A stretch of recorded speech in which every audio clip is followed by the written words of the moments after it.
Le compte à rebours est bel et bien lancé. Le 1er janvier prochain, le Brexit entrera en application. La période de transition prendra fin. D'ici là, les négociations se poursuivent entre Londres et l'Union européenne pour éviter un no deal.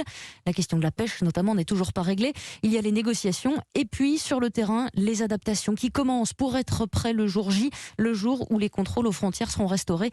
Reportage au Havre de Jean-Rémy Baudot.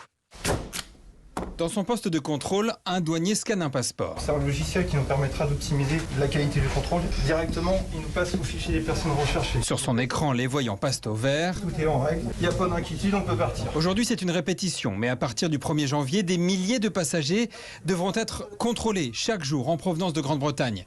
Le Havre se prépare, de nouvelles infrastructures, notamment douanières, 1,7 million d'euros d'investissement l'an dernier. Le maire de la ville, Édouard Philippe, espère que les autres ports de la région joueront aussi le jeu. En France, bien entendu, en Belgique, en Hollande, en Allemagne, il est bien évident que si une qualité de contrôle différente était mise en œuvre sur l'ensemble des points de contact entre le Royaume-Uni et la façade européenne, notre activité ou la sécurité s'en trouverait affectée. L'inquiétude de l'ancien Premier ministre, une nouvelle concurrence post-Brexit.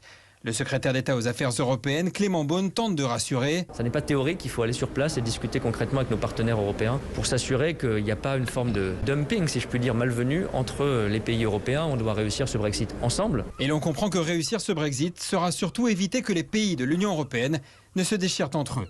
Le Havre, Jean-Rémy Baudot, Europe.